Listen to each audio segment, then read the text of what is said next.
आज का टॉपिक है सर दूल्हे की सालियों रे दुपट्टे वालियों जूते रे दो पैसे ले लो, यानी कि reciprocal promise. Sir reciprocal promise मतलब दो तरफा मोहब्बत, यानी प्रॉमिस दोनों तरफ से होता है। और ये बात आप जानते हैं कि सारे के सारे प्रॉमिस रेसिप्रोकल प्रॉमिस ही होते हैं, दो तरफा मोहब्बत ही होती है। मोहब्बत हो तो दो तरफा हो, एक तरफा मोहब्बत में मजा नहीं आ रहा है कि नहीं बात, राइट। तो दो तरफा मोहब्बत यानी रेसिप्रोकल, दो तरफा प्रॉमिस होते हैं। तुम्हारा मेरा प्रॉमिस दो तरफा प्रॉमिस है। मैंने क्या वादा किया तुम्हें पढ़ाने का, तुमने क्या वादा किया पढ़ने का, अरे हाँ पढ़ने का, अरे दादा पढ़ने का ना। तुमने वादा किया पैसे देने का, फीस देने का। तो मैंने वादा किया पढ़ाने का, तुमने वादा किया फीस देने का। मैं प्रॉमिसर पढ़ाने के लिए, तुम प्रॉमिसर फीस देने के लिए। तो हमारा प्रॉमिस क्या हो गया, रेसिप्रोकल प्रॉमिस। यानी रेसिप्रोकल प्रॉमिस में हमेशा दो प्रॉमिस होते हैं, रेसिप्रोकल प्रॉमिस में हमेशा दुई प्रॉमिस होते हैं, दुई प्रॉमिस होते हैं, राइट। और एक प्रॉमिस दूसरे का कंसीडरेशन बनता है। मेरा प्रॉमिस पढ़ाने का, तुम्हारा कंसीडरेशन है फीस के लिए। तुम्हारा प्रॉमिस फीस देने का, तुम्हारा प्रॉमिस फीस देने का मेरे लिए कंसीडरेशन है, मेरे लिए कंसीडरेशन है क्या सर, पढ़ाने के बदले का कंसीडरेशन। हाँ सर। अब आती है बात कितने तरह के है ना प्रॉमिस होते हैं सर, प्रॉमिस होते हैं, ठीक है भैया, राइट। सर पहला रेसिप्रोकल प्रॉमिस जो बिल्कुल सलमान खान कह रहे हैं जूते दो पैसे लो, जिसे अकाउंट्स की भाषा में आप क्या बोलते हो सर, अकाउंट्स की भाषा में बोलते हो कैश सेल्स, यानी simultaneous performance of reciprocal promise, simultaneous performance of reciprocal promise, है कि नहीं बात। हाँ, कैश सेल्स यानी कि 500 कुंटल का चावल बिक गए, बीने का अभी के अभी पकड़, डिलीवरी होते ही पैसा पकड़, तो इसे बोलते हैं साइमल्टेनियस, एक साथ परफॉर्म कर देना, साइमल्टेनियसली परफॉर्म कर देना।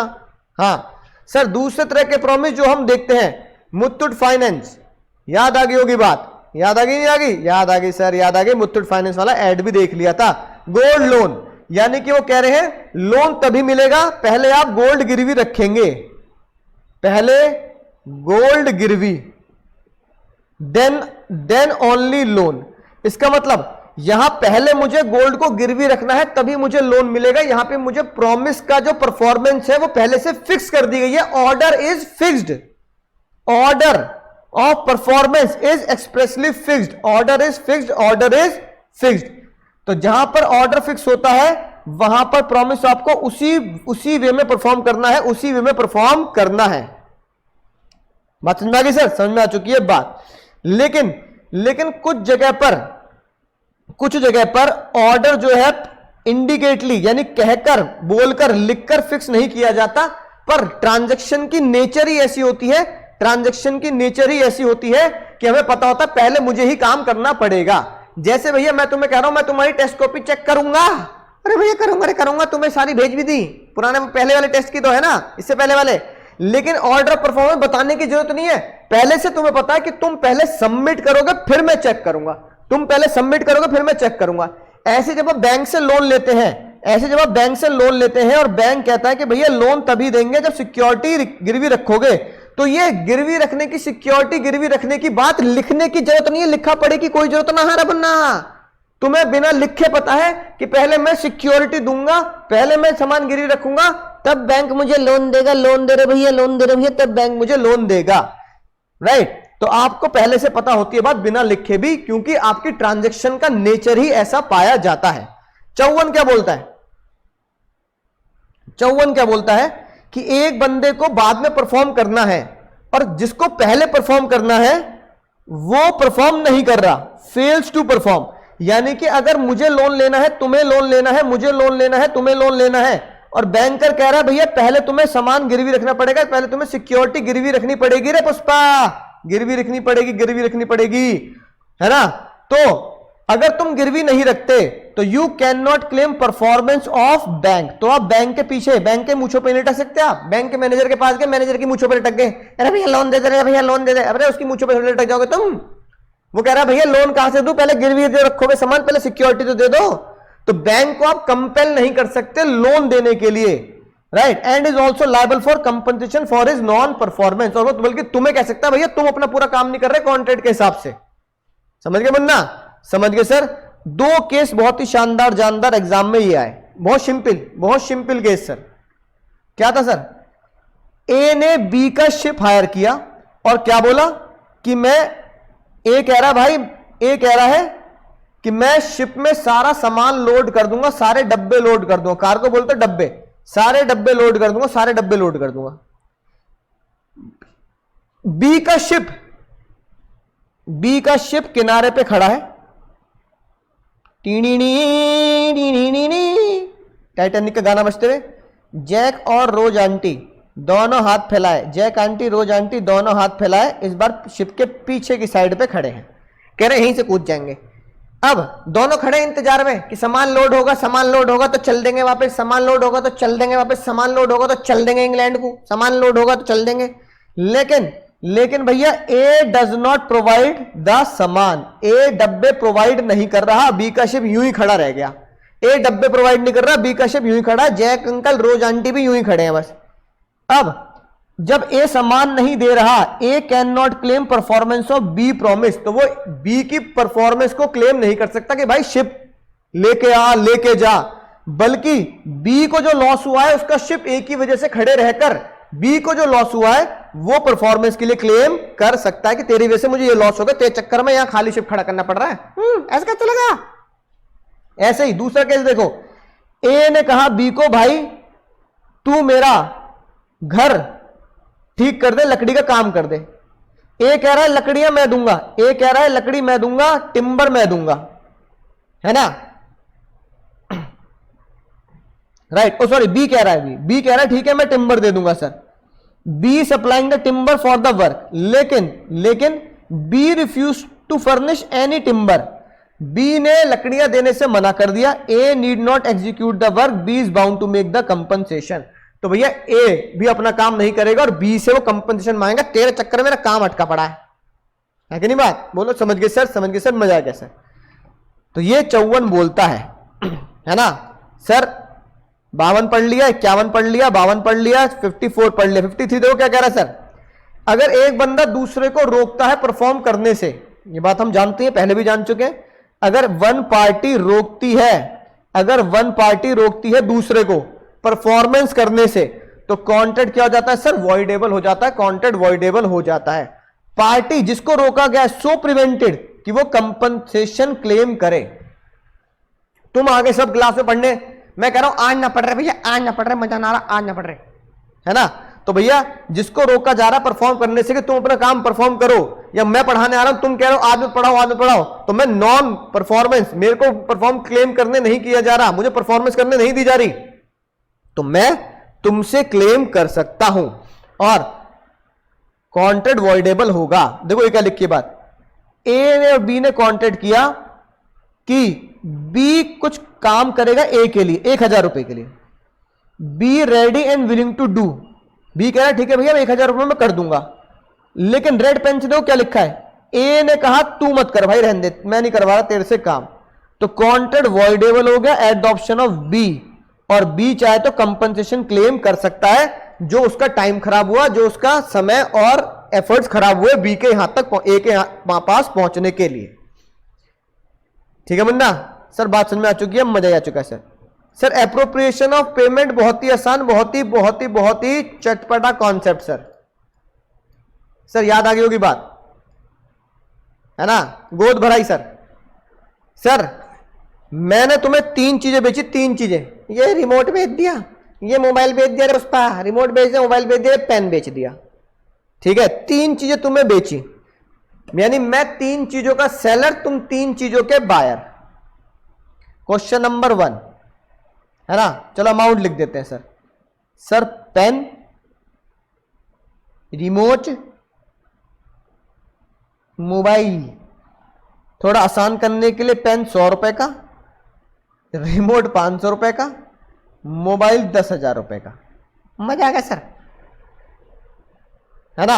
जब मैंने तुम्हें तीनों चीजें बेची और तुमने मुझे पैसा कितना पे किया, यू पेड ओनली 5,000 रुपीज, तुमने मुझे 5,000 रुपए दे दिए, ठीक है। अब एज अ सेलर मैं ये सोच रहा हूं कि भैया ए पुष्पा, ये 5,000 रुपए किस प्रोडक्ट में अप्लाई कर दूं, तो 5,000 रुपए प्रोडक्ट में अप्लाई करने को बोला जाता है एप्रोप्रिएशन। एप्रोप्रिएट कर दूं, अप्लाई कर दूं, एप्रोप्रिएशन कर दूं, किस प्रोडक्ट में, किस प्रोडक्ट में, कौन बताएगा? Question number 1, how to appropriate.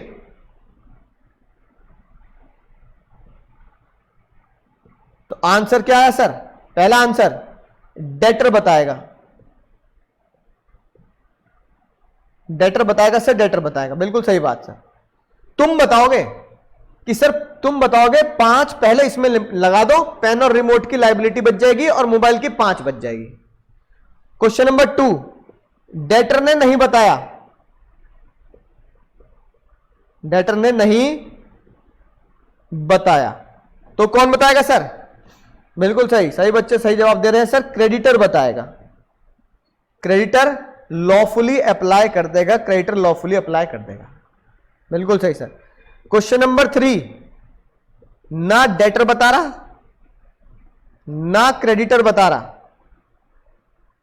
है ना, ना बोले तुम ना मैंने कुछ कहा, है ना, ये वाली बात। तो क्या होगा सर? तो क्या होगा रे पुष्पा? तो लगेगा sir FIFO method, FIFO method, FIFO method, है ना, फीफो मेथड लगेगा रे मुन्ना, फीफो मेथड लगेगा।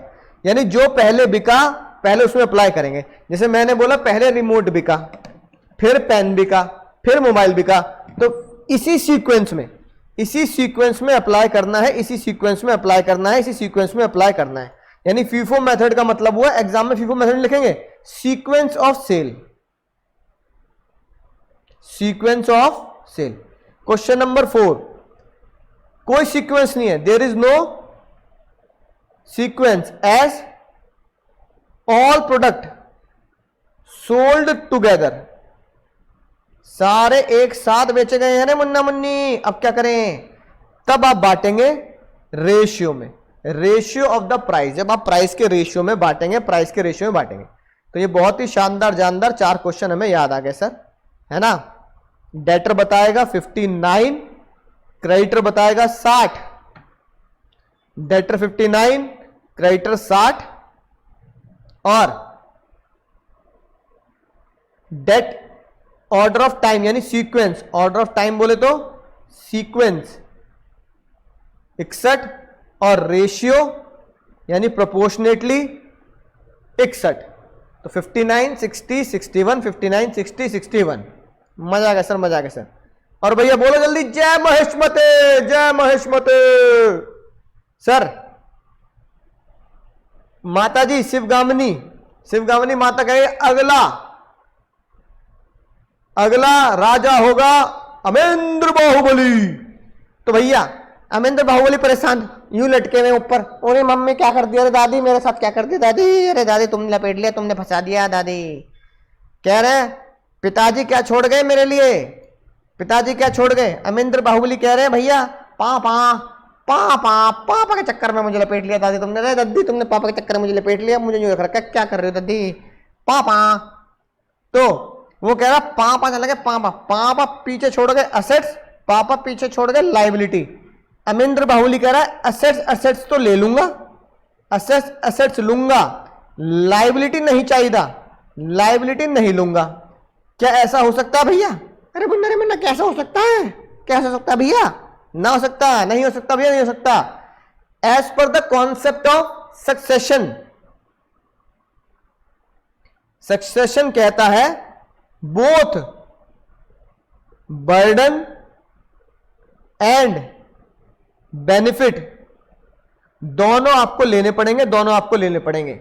हां, लेकिन अगर लायबिलिटी ज्यादा है तो पापा की लायबिलिटी बच्चे को जेब से नहीं चुकानी, बस ये बात बेनिफिट मिल जाएगा कि पापा की लायबिलिटी लीगल हायर्स को, लीगल रिप्रेजेंटेटिव को अपनी खुद की जेब से, सेल्फ जेब से नहीं देनी, सेल्फ जेब से नहीं देनी रे मुन्ना, नहीं देनी। याद आ गई बात सर, याद आ गई बात, याद आ गई बात, मजा आ गया सर, याद आ गई बात, है ना सर। अगला कॉन्सेप्ट जो मैं तुम्हें बोला मैंने कहा मेरी जगह तुम्हें पढ़ाने आएंगे मुरली प्रसाद शर्मा, मुरली प्रसाद शर्मा। ये बात समझ में आ गई सर? बोथ है ना, ये सेम एग्जांपल याद आ गया सर। मैंने कहा मुरली प्रसाद शर्मा पढ़ाने आएंगे और उन्होंने बहुत बढ़िया पढ़ाया, उन्होंने बहुत बढ़िया पढ़ाया, बहुत बढ़िया पढ़ाया, मजा आ गया सर, है ना सर। मुरली प्रसाद शर्मा ने आपको पढ़ाया, तुम्हें पढ़ाया, तुम्हें बहुत मजा भी आया। तो मुरली प्रसाद शर्मा कह रहे हैं फीस ये मैं हूं भैया, अब जो तुम्हारी फीस है वो फीस मुझे यहां पर बेनिफिट देना पड़ेगा, क्योंकि पढ़ाया बहुत बढ़िया, तुम्हें मजा आया। तो मुरली प्रसाद शर्मा कह रहे हैं देखो बच्चों को इतना मजा आया, बहुत मजा आया सर, फीस पे करो, फी का बेनिफिट देना होगा, है ना। Case number 1। केस नंबर 2, मुरली प्रसाद शर्मा जी पढ़ाने आए, मुरली प्रसाद शर्मा जी पढ़ाने आए, उन्होंने तुम्हें पढ़ाया लेकिन तुम्हें बिल्कुल भी मजा नहीं आया। वाह, तुम्हें पढ़ाया मजा नहीं आया। यहां मैं बहुत ही खतरनाक निगाहों से तुम्हें देख रहा हूं, उरी दादा हो गया काम, ये क्या हो रहा, बच्चे क्या कर रहे, बच्चों को समझ में नहीं आ रहा, कुछ चक्कर हो गए। तो मैं बहुत ही बड़ी बड़ी आंखों से देखता हुआ हैरानी से, अरे क्या कर रहे हो, पढ़ते क्यों ना हो। तुम कह रहे हो सर पढ़ूं कहां से, पढ़ूं कहां से, वो तो लॉ तो पढ़ा ही नहीं रहे, गांधी जी के बारे में पढ़ा रहे, गांधी जी ये, गांधी जी वो, गांधी जी ये, गांधी जी वो, है ना, ये कर लियो वो कर लियो। रेस्टोरेंट में कोई ऐसे बुलाए तो भैया मना कर दियो, है कि नहीं बात, तो ऐसे कर लियो वैसे कर लियो, है ना। विनम्रता, विनम्रता से बात करियो। अरे भैया कोई लॉ ना पढ़ा रहे भैया, लॉ के बारे में कुछ नहीं पढ़ा रहे भैया, रे गांधी जी पे ऐसे थोड़ी आ रहा है एग्जाम में सीए के, है ना। अब कोई मजा नहीं आया, मैं बहुत परेशान। ये बताओ, मैंने कहा पढ़ लो पढ़ लो पढ़ लो, तो क्या तुम दोबारा पढ़ने जाओगे? सर तुमने साफ मना कर दिया, सर हमने 2-3 बार ट्राई कर दी, हम पढ़ने नहीं जा रहे, आपको ही पढ़ाना पड़ेगा। तो तुम क्या करो sir, only and only you will teach. यानी कि पहले केस और दूसरे केस में डिफरेंस समझ में आ गया। पहले केस में जब तुम्हें बहुत मजा आया तो मुझे अपना बेनिफिट देना पड़ा, यानी कि बेनिफिट तो ट्रांसफर किया जा सकता है, बेनिफिट तो ट्रांसफर किया जा सकता है, बेनिफिट तो ट्रांसफर किया जा सकता है, लेकिन जब तुम्हें मजा नहीं आया तो मैंने, मेरी जिम्मेदारी थी तुम्हें पढ़ाना, मैं अपनी जिम्मेदारी को ट्रांसफर नहीं कर पाया। टीचिंग की जिम्मेदारी यानी कि अपनी लाइबिलिटी, जिम्मेदारी, बर्डन ट्रांसफर नहीं कर पाया, पढ़ाना तो मुझे ही पड़ेगा। यानी इसे बोलते हैं असाइनमेंट। असाइनमेंट में क्या होता है सर, असाइनमेंट में आप अपना फायदा तो किसी और को दे सकते हो लेकिन अपनी लाइबिलिटी किसी और के ऊपर नहीं कुदा सकते। यानी असाइनमेंट का मतलब क्या हुआ, ओनली असेट लोगों को दी जा सकती है, लाइबिलिटी नहीं दी जा सकती, है कि नहीं बात, right. The debtor can not through assignment relieve himself from liability to the creditor. एक डेटर कह देगा कि भैया उससे पैसे ले ले, तो वो डेटर फ्री नहीं हो जाएगा, लाइबिलिटी तो डेटर के ऊपर कूद के आएगी अगर तीसरे बंदे ने मना कर दिया पैसे देने से। हां, अगर तीसरा बंदा कह रहा है कि भैया ठीक है मैं पैसे देने के लिए तैयार हूं और आप भी मान रहे हो ठीक है भैया मैं उससे पैसे लेने के लिए तैयार हूं, फिर यह हो जाता है नोवेशन और फिर यह नया कॉन्ट्रैक्ट बनता है दो जनों के बीच में। जैसे कि लिखा एग्जांपल, मुन्ना को 2 लाख रुपए देने हैं अंकुर सर को, ओज मतलब देने हैं, मुझे मिलने 2 लाख रुपए। मुन्ना मेरे पास आए, ए मुन्ना भाई मेरे पास आए, कहने लगे सर पैसे ले लो सर्किट से। आपको पैसे तो चाहिए, मुन्ना की जगह सर्किट से ले लो। मैंने कहा भैया ठीक है पैसे चाहिए सर्किट से दिला दो। मैंने क्या किया, एक्सेप्ट कर लिया सर्किट को एज ए डेटर, सर्किट ने भी एक्सेप्ट कर लिया कि भैया मैं अंकुर सर को पैसे दूंगा, तो मैंने मुन्ना की जगह सर्किट को एक्सेप्ट कर लिया। अब नया कॉन्ट्रैक्ट किसके बीच में बन गया, अब नया कॉन्ट्रैक्ट बन गया मेरे और सर्किट के बीच में, और मुन्ना का और मेरा कॉन्ट्रैक्ट हो गया खत्म। तो ए का और मुन्ना का कॉन्ट्रैक्ट तो हो गया खत्म। नए कॉन्ट्रैक्ट ने जन्म ले लिया, न्यू कॉन्ट्रैक्ट ने जन्म लिया ए और सी के बीच में, क्योंकि मैंने सी को एज अ डेटर एक्सेप्ट कर लिया, सी ने मुझे भी कह दिया मैं आपको पैसे दूंगा, तो न्यू कॉन्ट्रैक्ट बन गया। तो याद आएगा न्यू कॉन्ट्रैक्ट बनता है तभी तो क्या होता है, नोवेशन बनता है, जहां पर पार्टीज बदली जा सकती हैं, राइट। तो यहां पर क्या हुआ सर, जो बेनिफिट मुझे, है ना, मुन्ना से मिलना था, वो बेनिफिट मुझे सर्किट से मिल जाएगा। यानी मुन्ना चाहे तो अपनी लायबिलिटी ट्रांसफर कर सकता है अगर सामने वाला बंदा देने के लिए तैयार है तो, और जिसको पैसे चाहिए वो एक्सेप्ट कर रहा है किसी और को, तभी ऐसा हो सकता है ना। वरना तो भैया लायबिलिटी लायबिलिटी नहीं जा सकती, असेट ही असेट जा सकती है। अगर आपने एक्सेप्ट कर लिया है तो आप उसे नोवेशन बोल सकते हैं। उम्मीद है सर बात समझ में आ चुकी होगी। सक्सेशन और असाइनमेंट में सिंपल सा डिफरेंस, सक्सेशन में असेट लायबिलिटी दोनों जाती है, असाइनमेंट में ओनली असेट जाती है। क्रक्स मुद्दे की बात यह है। बोलो मजा आ गया सर, समझ गए सर। हाँ, नोवेशन का मतलब नया कॉन्ट्रैक्ट बनना, जो अगले चैप्टर में हम पढ़ेंगे, तुम्हें याद भी आ गया होगा। तो दोस्तों बात समझ में आ चुकी होगी। बोलो समझ गए सर, मजे आ गए सर, पूरे नंबर लेके आएंगे। मुन्ना मुन्नी आओ, आज की प्रक्रिया पर तैयार है आपके लिए बहुत शानदार क्वेश्चन। Question number 11। ए पुष्पा, क्वेश्चन 11 पे आएंगे सर। बच्चे कह रहे हैं सर क्वेश्चन तो लिखना बनता है, तो मुझे पता रहेगी बात हमें एग्जाम में कैसे लिखना है। 11 पढ़ो। छोटा पैकेट बड़ा धमाका सीए में आ चुका है 1986 में। तुम्हारे पिछले जन्म से पिछले जन्म में आ चुका है, पिछले जन्म से पिछले जन्म में आ चुका है। बताओ रे पुष्पा, पहले आंसर बता दो कि लॉ कौन सा लगेगा। कौन सा लॉ लगेगा रे भैया, कौन सा लॉ लगेगा?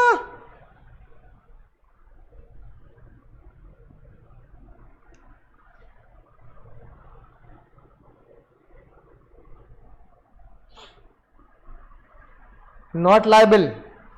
श्रेया कह रही है लायबल नहीं होगा। बाकी बालक, ए मुन्ना मुन्नी जल्दी बोलो। 11।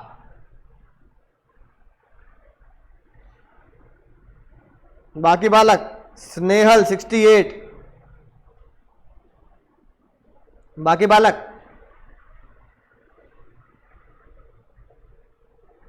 तो सुनो ध्यान से, सुनो ध्यान से।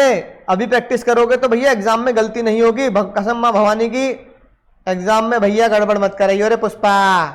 Not liable. मुन्ना मुन्नी सुनो, पढ़ चुके हो, एग्जाम में क्वेश्चन आया, जो बालक कह रहे हैं नॉट लायबल वो बिल्कुल सही कह रहे हैं। ऐसा बिल्कुल मत सोच लेना मुझे भैया रे, एक तो माइनर और वो बनना चाहता है क्रिकेटर। क्रिकेट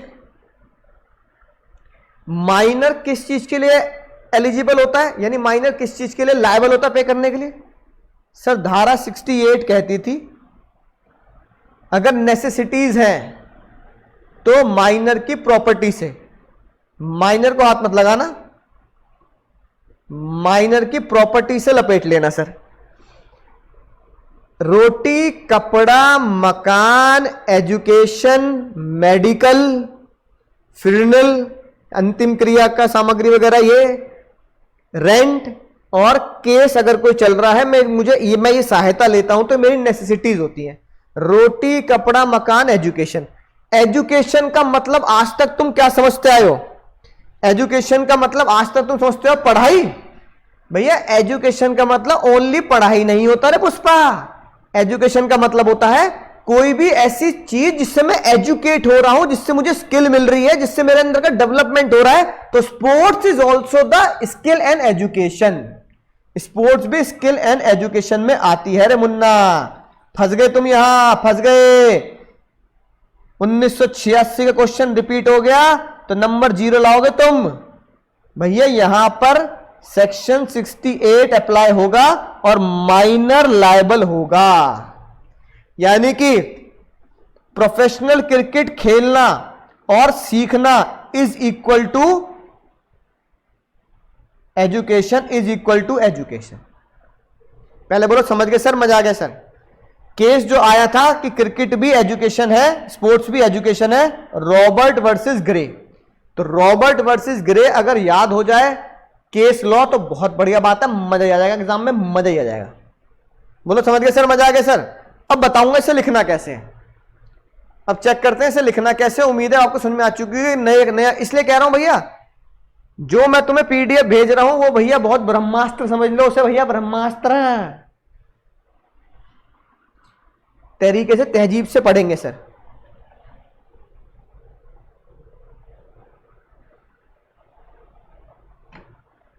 हाँ, वो मुन्ना और सर्किट आपस में बाद में देख लेंगे, कोई दिक्कत नहीं। जो उनका मुद्दा है वो आपस में करेंगे।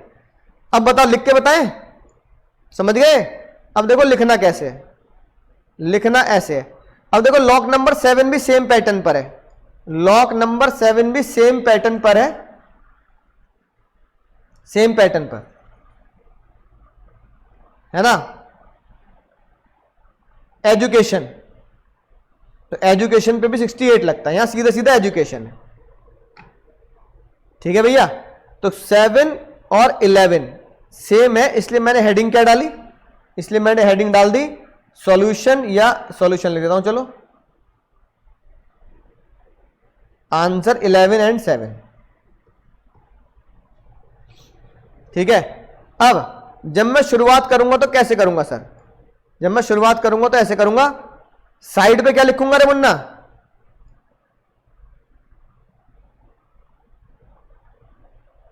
ये रहा ना, सबसे पहले मैं लिखूंगा ये मोहिरी बीवी वर्सेस धर्मदास घोष। ठीक है, राइट, ये लिख दिया। Agreement with the minor is void एब इनिशियो, इतना ही लिखना है। मोहिरी बीवी धर्मदास घोष की केस स्टडी या उनके अंदर के एलिमेंट्स को या उनकी कहानी को डिस्क्राइब नहीं करना। ठीक है ना, राइट। ठीक है, कि लोन एग्रीमेंट जो था वो वॉइड एब इनिशियो था। फिर लिखूंगा 10 और 11, तो भैया एक आ गया मेरा केस, ये मेरे 2 आ गए सेक्शन। ये सब किसके अंदर लिख रहा हूं मैं? ये सारी चीजें मैं लिख रहा हूं प्रोविजन के अंदर। हेडिंग तो चलो यहां लिखता हूं, हेडिंग इज प्रोविजन, ये मैंने प्रोविजन की हेडिंग डाल दी। 11 में क्या होगा sir? Minor always plead minority even if, अगर वो फॉल्स रिप्रेजेंटेशन दिखाता है तो भी वो ऑलवेज प्लीड माइनॉरिटी करता है। खानगुल वर्सेस लखा सिंह में हमने पढ़ा। ठीक है ना, राइट। फिर सेक्शन 68 और 10 में क्या बोल सकता है? ठीक है, minor is not capable to enter into contract. हां, सेम प्रेजेंटेशन करनी है रे मुन्नी, सेम प्रेजेंटेशन करनी है। फिर इस क्वेश्चन का जो मेन सेंटर है वो है 68। Any person supply necessity to minor, जैसे कि कौन सी सप्लाई कर रहा है वो? केस लॉ का एक्सप्लेन नहीं करना, केस लॉ का से रिजल्ट लिखना है, result. Necessity to minor is education, shelter, medical, clothing, money to defend the case, renting, ये सारी चीजें। अगर ये किया गया है then minor is not liable, minor property is liable. Minor property is liable but minor is not liable. Nash versus Inman में हमने देखी ये बात कि माइनर पर्सनली लायबल नहीं होगा, माइनर की प्रॉपर्टी लायबल होती है। ठीक है, फिर ये मेरे आएगी एनालिसिस। देखो वो बहुत बड़ा लिखा, एनालिसिस बहुत छोटी लिखनी है। In the given case Sudesh provide education loan to minor, और यहां क्या लिख देंगे? क्रिकेट टीचिंग टू माइनर, चाहे उसने लोन लिया हो चाहे एजुकेशन टीचिंग दी हो। It is necessity in India, therefore Suresh can recover the amount of education और providing cricket teaching service from minor. अगली बात क्या लिखेंगे? ये अगर माइनर के पास प्रॉपर्टी नहीं है तो वो सुरेश रिकवर नहीं कर सकता, क्योंकि minor is not personally liable, as minor is not personally liable, क्योंकि माइनर को आप पर्सनली लायबल नहीं कर सकते, माइनर को आप पर्सनली लायबल नहीं कर सकते, उसकी प्रॉपर्टी में से ले सकते हैं। इस तरीके से सेम प्रेजेंटेशन पे आंसर देना है। सेम प्रेजेंटेशन पे तुम्हें अपने टेस्ट की तैयारी करनी है और टेस्ट भेजने हैं। काफी बच्चे सेम प्रेजेंटेशन पे टेस्ट भी देते हैं और, है ना, राइट, नंबर भी बढ़िया पाते हैं, नंबर भी बढ़िया पाते हैं। अभी तो नापी है मुट्ठी भर जमीन, अभी तो आसमान बाकी है। अभी तो जमीन नाप रहे हो, अभी तो आसमान बाकी है भैया, ब्रह्मांड बाकी है। उनसे लड़ना है, अभी तो ब्रह्मांड से लड़ना है। संघर्ष करो, कहीं समझौते करने की आदत ना पड़ जाए। अगर आप संघर्ष नहीं कर रहे ना, स्ट्रगल, आपका स्ट्रगल ही आपको दूसरी ऊंचाइयों तक लेके जाएगा। तो समझौते की आदत पड़ जाएगी आपको। समझौता मतलब समझते हो ना, कॉम्प्रोमाइज। चल ठीक है, जो मिल रहा है ले लो भाई, जो मिल रहा है ले लो, वो भीख के बराबर होता है, समझ रहे हो। और जो चाहिए उसे हासिल कर लिया मैंने अपने दम पर, वो संघर्ष के बराबर होता है। अपने संघर्ष से अपने दम पे हासिल किया है। और जो मिल रहा है भाई, नौकरी जो मिल रही है भाई वही कर ले, चाहे कम पैसों की मिल रही है। अबे कम पैसों की नौकरी मिल रही है, वही मिल रही है, क्यों? भीख मिल रही है मुझे। अब आपको अच्छी लगे बुरी लगे, मैं ऐसे बोलूंगा तो भीख लोगे क्या आप? कि भाई 20,000 की नौकरी मिल रही है, 25 की मिल रही है, 30 की मिल रही है, 40 की मिल रही है, क्यों? अपने दम पे खींचो, अपने दम पे छीनो नौकरी। भैया ये मैं हूं और मुझे ये चाहिए, इतने का ही पैकेज चाहिए, मैं काम करूंगा तो इतने पे करूंगा, नहीं कर रहा तो मुझे मत हायर करो, ठीक है ना। आपने कहा मुझे तो भैया 25 लाख का पैकेज चाहिए, चाहिए तो चाहिए, बताओ रख रहे हो मुझे, नहीं रख रहे। इंटरव्यू आप देने जा रहे हो, पर इंटरव्यू आप उनका ले रहे हो कि हाँ जी संघर्ष मैंने किया है, इस लेवल पे पहुंचो तो मैं इतने पैसे लूंगा। अगर आप मुझे दे रहे हो तो दो, वरना मैं जा रहा हूँ, मत दो मुझे नौकरी। मैं इंटरव्यू देने नहीं, मैं तो बता रहा है आपको कि मैं इतने पैसे लूंगा। तो मजा गया, तो है दम कि आपका संघर्ष इतना बड़ा है, इतना बड़ा संघर्ष है कि आपको सामने वाले बोल दे भाई बोल जितने पैसे लेगा उतने पे हायर कर लेंगे तेरे। वरना दूसरी तरफ एक बच्चा कह रहा है, समझौता कर रहा है, सर 25,000 रुपये महीने, 30,000 में सर 4-5 लाख का पैकेज दे दो, मैं तो इसमें काम कर लूँगा। सर शुरुआत तो हमेशा छोटे से ही होती है, लोग 20,000 शुरू करते हैं, 25,000 शुरू करते हैं, तब 1-2 लाख तक पहुँचते हैं 5-6 साल बाद। बेकार की बात है। बहुत लोग 20,000 शुरू नहीं करते, बहुत लोग 20 लाख से भी शुरू करते हैं, ठीक है ना, और 2 लाख से भी शुरू करते हैं। तो अपने दिमाग को ये, अपने अंतरात्मा को समझा लो कि छोटे शुरुआत नहीं करनी, शुरुआत करनी है तो बड़ी करनी है, छोटे शुरुआत तो बेइज्जती है। तो संघर्ष करें उसके लिए, समझौता नहीं, कॉम्प्रोमाइज नहीं करना बिल्कुल भी कि मैं 8,000 की, 10,000 की, 50,000 की, 20,000 की नौकरी शुरू कर लूंगा। 2 लाख से ही शुरू करूंगा इनकम। पहली इनकम जो होगी 2 लाख की होगी मिनिमम।